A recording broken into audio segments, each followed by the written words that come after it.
हर हर महादेव, जय शिव गुरु, जय गणपति भगवान। आज हम नया साल के 2024 के अपन सभी जतना भक्तजन बने भगवान शिव गुरु के भक्त, उस सब के हम हार्दिक शुभकामना भेजतनी अपन चैनल गोस्वामी शिव चर्चा कथा के माध्यम से। और आज हम भगवान शिव के आराध्य प्रभु श्री रामचंद्र जी के कथा रौरा सभी के सामने लेके आयल बनी।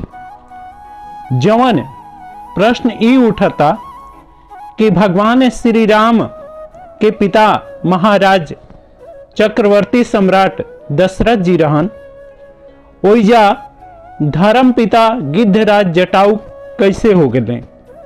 बहुत बड़ा ये महत्वपूर्ण घटना बा और इस घटना के हम रौरा सभी के सामने एगो कथा के रूप में रूपांतरित करतनी और आशा करतनी कि रौरा सभी एक कथा के शुरू से अंत तक अवश्य सुनम जा और इस कथा के माध्यम से ही हम रौरा सभी के बताएं कि प्रभु श्री रामचंद्र जी के धर्म पिता गिद्धराज जटायु कैसे रहन। आई जा कथा में चलल जाओ। कथा तब के है जब त्रेता युग में भगवान श्री रामचंद्र जी एक धरातल पर आई रहन और एक बार ना भगवान श्री राम हर एक कल्प में आपन पूरा जतना भी समाज बा, जतना भी आपन उनकर स्वरूप बा, उस सब स्वरूप के लेके आवेले। अब रौरा सभी ई जानत हो कम जा कि स्वरूप तब भगवान श्री राम के एके रहे। तो हम रौरा सभी के बता दी कि भगवान श्री रामचंद्र जी के एके स्वरूप ना रहे। भगवान श्री रामचंद्र जी अपन 4 गो स्वरूप में एक धरातल पर त्रेता युग में आई रहन। उस स्वरूप रहे भगवान श्री राम के भ्राता भरत जी, ओकरा बाद लक्ष्मण जी और ओकरा बाद शत्रुघ्न जी, जवन भगवान श्री राम के ही अंशा अवतार रहन जा। और इस धरातल में भगवान श्री राम अपन कार्य के करे खातिर इस 4 रूप में परिवर्तन भई रहन और 4 स्वरूप में ही आपन कार्य के करत रहन। देखी जा मर्यादा पुरुषोत्तम भगवान श्री राम दशरथ जी के घरे जन्म ले रहन। ई कथा तो रौरा सबे बहुत बढ़िया से रामचरितमानस में सुनले हुकम जा। बाकी अब हम एगो कथा रौरा सभी के और बतावे जातनी। आई जा कथा में चलल जाओ। ई दशरथ जी जब धर्म युद्ध करके और ये धरातल के राक्षसन से विहीन करके जब प्रसन्नता पूर्वक आपन अयोध्या नगरी में प्रवेश कैले, तो वही घड़ी महाराज के अभिनंदन करे खातिर और अपना स्वर्ग में ले जाए खातिर देवराज इंद्र पधारले अयोध्या जी में। और वो कहले कि हे दशरथ जी, रौरा हमनी के बहुत सहायता कैनी, ए चलते हम ई देवता और दानव के युद्ध के पूर्ण विराम में रावरे सबसे साथ रहे। ए चलते हम राउर स्वागत करे खातिर और रौरा के आपन स्वर्ग में आमंत्रित करतनी। और इनकर आमंत्रित के चलते महाराज दशरथ जी स्वर्ग पधार गए।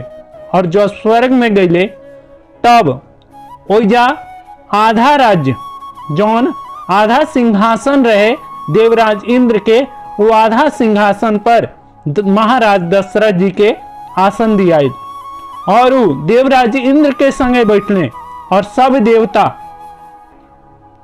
उनकर अभिनंदन कैलन जा, स्वागत सत्कार कैलन जा और सब केहू आदर सत्कार के साथ उनकर स्वागत कैल। ठीक वही टाइम पर देवता शनि महाराज जी जौन की भगवान शिव शंकर के भक्त रहन, और एक बात और ही बता दीजा, वो कृष्ण भक्ति भी रहन। ओइजा आई रहन और उहो बेचारू अपना तरफ से महाराज दशरथ जी के स्वागत सत्कार कैले। बाकी स्वागत सत्कार सब कोई के मुख से कल जाला, सामने से कल जाला, बाकी ओइजा जौन शनि महाराज रहन उनकर पीठ से स्वागत सत्कार कैले, यानी कि अपन मुंह घुमा के और पीठ के तरफ से उनका के जौन भी वचन बोले वो महाराज दशरथ जी के बोले। जौन ये बात महाराज दशरथ जी के बड़ा बुरा लागल और वो अपन अपमान जान के कहले कि हे शनि महाराज, रौरा ई बताई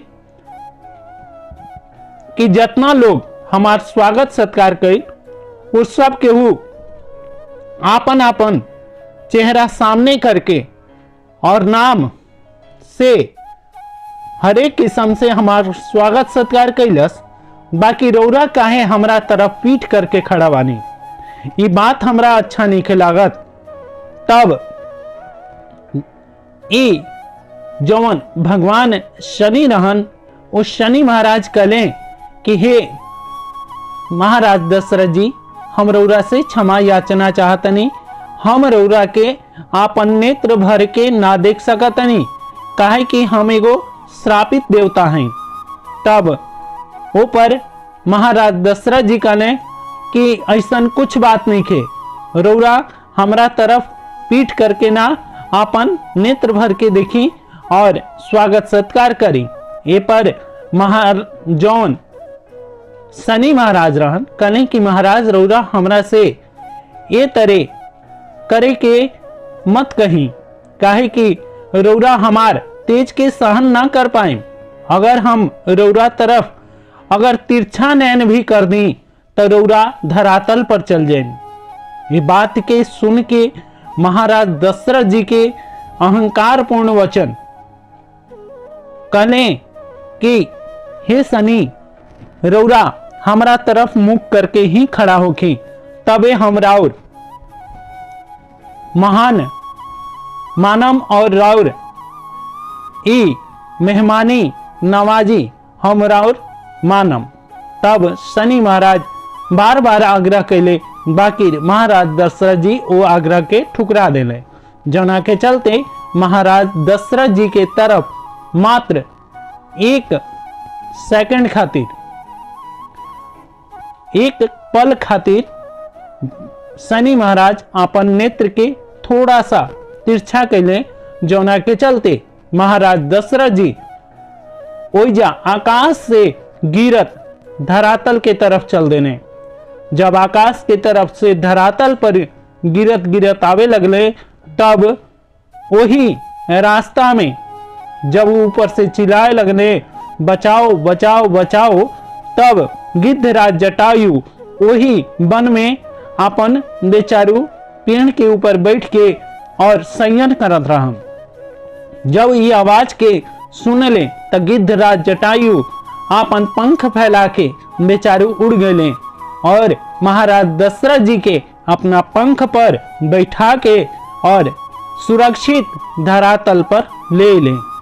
और जब धरातल पर ले लें, ये धरती पर जब उनका के उतार देने, तब महाराज दशरथ जी के प्राण में प्राण आई और वो गिद्धराज जटायु के कले कि हे गिद्धराज पंछी, रौरा हमार बहुत बड़ रक्षा कैनी, प्राण रक्षा कैनी, नहीं तो हम धरातल पर आवत आवत मृत्यु के प्राप्त हो जाती। और ये बात के गिद्धराज जटायु कहने कि महाराज देखें, रौरा एगो धर्म रक्षक महाराज हैं, चक्रवर्ती सम्राट हैं अयोध्या के महाराज रौरा धर्म के रक्षक हैं, ये चलते हमरा और रक्षा कहनी हा, काहे कि रौरा ये धरती पर अभी बहुत दिन तक धर्म के राज्य करे के बा। ये पर महाराज दशरथ जी कहले कि हे गिद्धराज जटायु, रौरा हमारा उपकार करके रौरा आपन ऋणी बना देनी। तब गिद्धराज जटायु के वाक्य से महाराज दशरथ जी कहले कि हे प्रभु, हे गिद्धराज जी, रौरा कोनो हमरा खातिर कोनो सेवा बताई जौन हम ई ऋण से मुक्ति प्राप्त कर सकी। तब गिद्धराज कहले कि देखी हम एगो पंछी हैं और पंछी के भला का चाहिए, भगवान की कृपा से हमनी के खाए पिए के जौन चीज चाहिए वो मिल जाला और हमनी के भोजन भी हो जाला और हमनी के सूते खातिर संयन करे खातिर ई धरातल ही बहुत बा। हमनी के भला का चीज मांगी जा, ना हमनी के औलाद के कमी बा, ना हमनी के सोना चांदी हीरा जौरात, ना राज्य ना पाट, हमनी के कौन चीज चाहिए। हमनी के भगवान यही खातिर भेजले बने कि हमनी के पंछी जन्म भइल बा, पंछी जन्म से ही हमनी के उद्धार हो जाई। और मनुष्य के तरह तरह के मन में तरह तरह के ऐसन ऐसन कामना प्रकट होला, जौना के चलते मनुष्य जीवन भर कर्म प्रयत्न रहेला और यह कर्म करत करत एक दिन स्वर्ग सिधार जाला। तब गिद्धराज जटायु के वाक्य के सुन के भगवान दशरथ जी गदगद हो गए और दशरथ जी कहले कि नाम गिद्धराज जटायु जी, रौरा सेवा के मौका हमरा के अवश्य दी। तब गिद्धराज जटायु से बार बार महाराज दशरथ जी आग्रह करे लगले और गिद्धराज जटायु कहने कि देखी रौरा जौन चीज हम मांगल चाहतनी हमरा के ना दे सकतनी। तब ये पर महाराज दशरथ जी कहने कि रघुकुल के ई वाक्य वा कि रघुकुल रीत सदा चली आई, प्राण जाए पर बचन न जाई। पर रौरा एक बार आज्ञा करके देखी और हम अपन प्राण दे के भी वो आज्ञा के पूरा निभाएं, रौरा जल्दी से जल्दी आज्ञा करी। तब गिद्धराज जटायु के बार बार कहला से गिद्धराज जटायु कहले कि देखी रौरा हमरा के आपन प्रथम पुत्र दान में दे दी। ये बात के जब महाराज दशरथ जी जब सुन ले तो उनकर पैरों तले जमीन खिसक गई। कहले कि हमार ई वाक्य रौरा जौन कहनी त ई सुन ली कि अभी त हमार कोनो पुत्र निखन, चौथापन हमार प्रारंभ हो गइल बा। तब गिद्धराज जटायु कहले कि देखी ई धरातल पर हमरो रहत बहुत दिन हो गई और हम भगवान सूर्य के सारथी अरुण के पुत्र गिद्धराज जटायु हैं और हम वो देव तुल्य हैं। ये चलते हमरा पता बा कि रौरा ही कुल में भगवान श्री राम आपन चारों रूप अवतार धारण करके आई हैं और राउर पुत्र के रूप में स्वयं भगवान विष्णु जी अवतार ली हैं। ये बात के जब महाराज सुन ले तो बहुत ही प्रसन्नता के प्राप्त कैले और वो कहले कि ठीक बा, जहिया हमार प्रथम पुत्र हुई हैं तहिया हम रौरा के दान में दे दे। और ये वाक्य के कह के महाराज दशरथ जी अपना अयोध्या नगरी में चल गए। जब अयोध्या नगरी में चल गए तब ये बात के लेके और महाराज दशरथ जी अपन राज्य करे लगले। राज्य काज में बात के और वचन के भी भुला गए। समय आए महाराज दशरथ जी के घरे चारों पुत्र के जन्म हो गए। भगवान श्री राम के जब जन्म भइल तब उनका महल के ऊपर उहे गिद्धराज जटायु आके बैठ गए। जब गिद्धराज जटायु महल के ऊपर बैठ गए तब दशरथ जी के जतना प्रजा रहे उस सब केहू जाके बतौलस कि महाराज रौरा महल के ऊपर गिद्ध आके बैठ गई, जौना के चलते अब रौरा महल के त्याग करे के पड़ी। काहे कि जेकरा केहू के घर पर अगर गिद्ध बैठ जाई तब वही दिन से ओकर मृत्यु के रास्ता खुल जाला, ऐसन शायद धर्मशास्त्र में लिखल बा। और यही चलते बहुत ही बुरा सगुन मानल जाला गिद्ध के बैठल कोनो घर के ऊपर। और ठीक ऐसा ही वाक्य प्रजा और उनकर सेना और सेनापति महाराज दशरथ जी के जब बतौलस तब महाराज दशरथ जी के पैरों तले जमीन खिसक गई। वो सोचे लगले कि हो ना हो ये गिद्धराज जटायु ही हुई हैं जवन हमार महल के ऊपर आ गए हमार प्रथम पुत्र के लेवे खातिर। और ये बात के लेके भगवान के पुत्र के रूप में जब महाराज दशरथ जी पौले रहन तो इतना आनंदित रहन कि उनकर आनंद के कोनो सीमा ना रहे और पुत्र मोह में तक कहले ना जा सकता।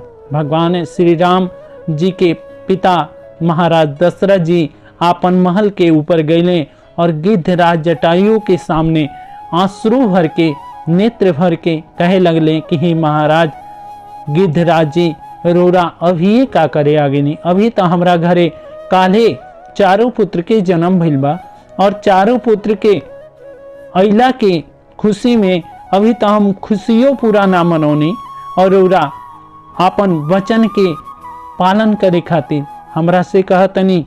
तब गिद्धराज जटायु कने कि देखी रौरा हमरा के वचन देले बनी कि हम अपन प्रथम पुत्र रौरा के दान में दें, उहे बात के हम याद करावे खातिर आई रही। तब महाराज दशरथ जी कने कि देखी अभी वो गुरुकुल में जाई हैं, उनकर नयन संस्कार हुई, उपनयन संस्कार के बाद पढ़ लिख के और योग्य बन जाई हैं तब रौरा ले जाए। कम से कम बालकपन तक एजे बीते दी और बालकपन से अगर उबर जी हैं और जवानी में प्रवेश कर जी हैं तब तक रौरा एजे रह दें। काहे कि छोट बच्चा के रौरा पालन पोषण कैसे करम और छोट बच्चा ले जाके रौरा का करम। काहे कि छोट बच्चा तब माता के ही आंचल में सुरक्षित रहेला। ये बात के रौरो जानतनी और हमो जानतनी। तब गिद्धराज जटायु कलें कि ठीक बा रौरा ऐसन करें कि 12 वर्ष के अवस्था तक हम भगवान श्री राम के रौरा महल में रह दें, ओकरा बाद रौरा एक दिन भी देरी ना करम और हमरा के अपन पुत्र जरूर सौंप दें। ये बात के सांत्वना दे के और महाराज दशरथ जी के वाक्य फिर से उहे उभरल कि हम जरूर से जरूर अपन पुत्र रौरा के दे दें। और ये तरह करके और गिद्धराज जटायु चल गए और फिर से वो वचन में बंध के महाराज दशरथ जी राज्य करे लगने। समय आ गई 12 वर्ष की अवस्था भगवान की आ गई। 12 वर्ष जब भगवान के पूर्ति भइल तब वो 12 वर्ष में तारिका वध करे खातिर विश्वामित्र जी के आश्रम में गईले। वो जाले वो जनकपुर में गईले। जनकपुर में जाके उनकर ओइजा जाके विवाह संपन्न भइल। चारों भाई के विवाह संपन्न होखला के बाद फिर भगवान श्री राम अइले और इस बात के भगवान श्री राम जी जान गईले कि गिद्धराज जटायु ही हमार धर्म पिता हुए। काहे कि हमार पिताजी उनका के दान कर देले बने। और ये बात के जान के भगवान श्री राम बहुत ही मन में व्यथित रहत रहन और यही व्यथता के कारण वो आपन माया के फिर से आज्ञा दिले कि हे माया तू ऐसन कोनो विघ्न के उपस्थित कर जौना के चलते हमरा ई अयोध्या के राज्य ना प्राप्त होके और हम अपन पिता के वचन के पूरा करे खातिर हम वन गमन करी। और यही बात खातिर रौरा सभे एके बात जानतन जा कि माता कैकेयी के कहला से भगवान श्री राम वन गमन कैले रहन। बाकी ई बात के असत्य करे खातिर ही हम रौरा सभे के बताओ तनी कि आपन पिता के वचन रखे खातिर एगो वचन ना 3 गो वचन के रखे खातिर भगवान श्री राम बन गई रहन। तब वो रौरा के बता दी कि वो तीनों वचन का रहे। पहला वचन रहे कि भगवान श्री राम पिता के वचन जौन माता कैकेयी के दशरथ जी देले रहन वो वचन रहे।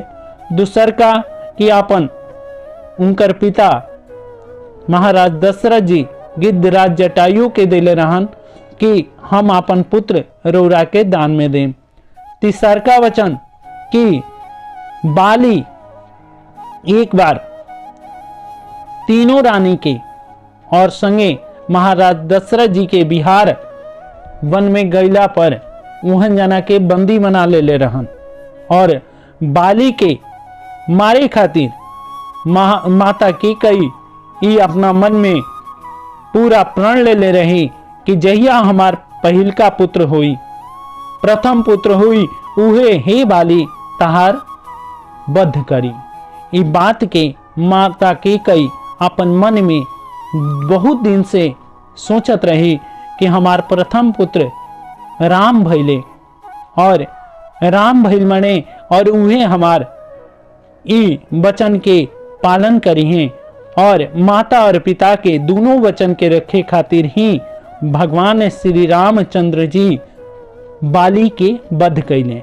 काहे कि जब वन गमन के टाइम आई रहे वही घड़ी कपड़ा देवे के बहाने माता कैकेयी वो वचन के भी याद करौली भगवान के कि हे भगवान राम जी रौरा ई धरातल पर आइल बनी एगो मर्यादा पुरुषोत्तम बन के रौरा पहिलका मर्यादा त इहे पालन करी कि रौरा आपन माता और पिता के वचन के पालन करी। तब वो कनी कि ही माता रौरा आज्ञा करी। तब वो घड़ी के वाक्य पूरा भगवान श्री राम के सुनौली और कली कि हम मन में वही दिन ई प्रण कैले रही कि जहिया हमार प्रथम पुत्र हुई हैं तहिया हम अपन प्रथम पुत्र के द्वारा ही हे बाली तोर वध करवाई। ये बात के ही रखे खातिर हम तारा के वन गमन के आज्ञा देनी है, नहीं तो हमारा अयोध्या के राज्य से कोनो लेस मात्र भी हमारा लालच ना रहे, ना हमारा पुत्र के लालच रहे। बाकी हम बदनाम होके भी हम चाहतनी कि हमारे वचन के तू रख और माता के ई वचन के पालन करे खातिर भगवान श्री राम वन गमन कैले। ये बात के बहुत कम लोग जानता, ये चलते रौरा सभे के हम ये बात बता देनी और यही चलते महाराज दशरथ जी के वचन के रखे खातिर ही भगवान श्री राम वन में गईले और ऊजा पहिल का वचन ई निभौले कि ऊ बाली के वध कैले। दूसर का वचन में गिद्धराज जटायु के अपना हाथ पर रख के और अग्नि मने अग्नि देले उनका मृत्यु शरीर के। और काहे कि गिद्धराज जटायु भी ई वचन मंगले रहन कि हे प्रभु रौरा हमार दाह संस्कार वो जगह पर करम कि जहाँ केहू भी मृत्यु के प्रार्थना भइल होके। तब भगवान श्री राम अपन हाथ में लेके और गिद्धराज जटायु के शरीर छोड़ल शरीर के दाह संस्कार कैले रहन। ये वचन के ही रखे खातिर भगवान श्री राम वन गमन कैले रहन। हर हर महादेव, जय शिव गुरु। ये कथा रौरा सभी के कैसन लागल जरूर से जरूर कमेंट बॉक्स में हमरा के बताइम जा। और अतना तो जरूरे बनता कि रौरा सभी कमेंट में जय श्री राम अवश्य लिखम। काहे कि 22 जनवरी के हमने के अयोध्या में भगवान श्री राम फिर से एक कलयुग में अवतार लेवे वाला बने और बहुत ही ये संसार के समस्त प्राणी चर अचर जीव जतना बा वो सब भगवान श्री राम के आगमन के प्रतीक्षा करता।